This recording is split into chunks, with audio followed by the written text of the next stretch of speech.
दाऊद इब्राहिम की मृत्यु हो गई है। ये समाचार जानबूझ के प्रसार माध्यमों द्वारा फैलाया जा रहा है 2-3 दिनों से, और उसकी पुष्टि जो है वो पाकिस्तानी अधिकारियों ने, पाकिस्तान के नेताओं ने की है।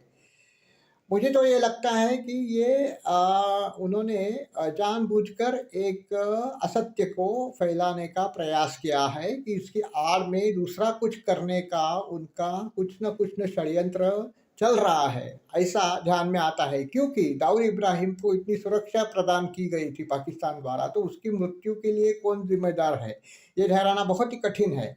और उसका उसका मृत्यु हो जाए ऐसा भारत भी नहीं चाहता था, क्योंकि उसको जीवित पकड़ करके उसके सभी गुनाहों को और उसको प्रगटित करके एक अंतर्राष्ट्रीय षड्यंत्रकारी का चेहरा जो है वो समूचे विश्व को प्रस्तुत करने की भारत की पराकाष्ठा की है।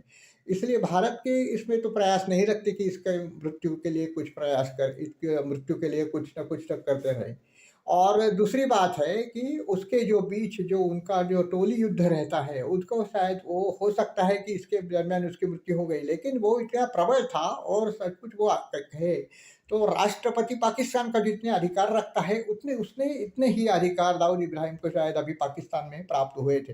तो ऐसी परिस्थिति में उसकी मृत्यु विष बाधा होकर के हुई है। ये तो इस पर तो विश्वास करना बहुत बहुत कठिन है। ये जानबूझकर फैलाई गई खबर है, और इसकी आड़ में शायद पाकिस्तानी सेना या आईएसआई कुछ न कुछ तो षड्यंत्र भारत के विरुद्ध करना चाहती है, ऐसा लगता है। ये जो षड्यंत्र पाकिस्तान के आईएसआई ने किया है, ऐसा अनेक बार किया है। तो एक बार अभी के भारत परिस्थिति ऐसी है कि पाकिस्तान के लोगों को खाने के लाले पड़ गए हैं।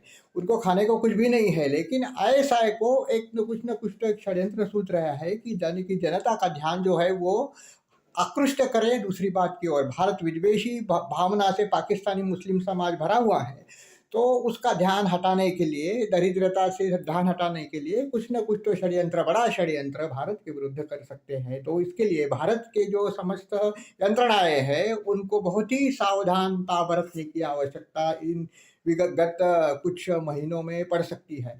और दूसरी बात ऐसी है कि कुछ लोगों का यही भी कहना है कि दाऊद इब्राहिम की मृत्यु तो 2008 या 9 में ही हो चुकी है, और उसको पाकिस्तान ने ही समाप्त कर दिया था, और उसके नाम पे जो उसका जो साम्राज्य है वो पाकिस्तान सरकार और भारत के कुछ बलशाली नेता और पाकिस्तान के आईएसआई सेना और जो उनकी जो बाकी संगठन है और उसमें उसके शासन में सम्मिलित जो लोग हैं वो चला कर रहे थे। एक जो ये कॉमोफ्लेज जैसा षड्यंत्र रहता है कि दिखाई देता है कुछ और उसके पीछे जो सूत्रधार जो रहता है वो अलग रहता है। इस प्रकार से ये दाऊद इब्राहिम को चला रहे थे। The show must go on, show must go on, इस भावना से चला रहे थे कि ये जो उसका बड़ा बिजनेस है, वो सबसे बड़ा बिजनेस परिवार है दाऊद का। तो दाऊद के परिवार को एक तटस्थ रूप से कुछ न कुछ तो ये करने की बार बार उन्होंने ये प्रयास करने के लिए, उद्युक्त करने के लिए यंत्रणा जो थी वो उसका प्रयोग किया गया है। तो इसके लिए दाऊद इब्राहिम का शायद मृत्यु हो गया है 2008 या 9 में, और उसके पश्चात ये लोग चला रहे दाऊद इब्राहिम के साम्राज्य को, और उसकी जो फैली हुई अर्थव्यवस्था है उससे धन ये लोग बटोर रहे हैं। पूरे विश्व में इसका साम्राज्य फैला हुआ है, और जो कुछ भी धन है वो ये लोग बटोर रहे हैं।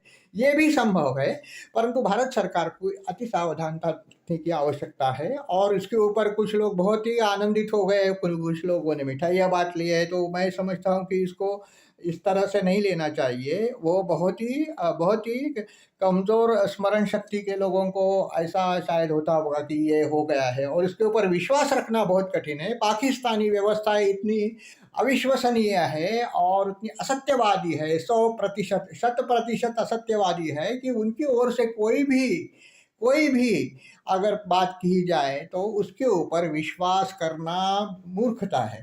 तो इसके ऊपर विश्वास तो भारत सरकार तो नहीं करती, आदरणीय मोदी जी और शाह तो नहीं करेंगे, उनको जो करना है वो करेंगे। लेकिन अभी बाकी सब जो यंत्रणा है जो है वो उनको भी ज़्यादा काम करना पड़ेगा इस षड्यंत्र को विफल करने के लिए, जो पाकिस्तान द्वारा रचा जा सकता है भविष्य काल में।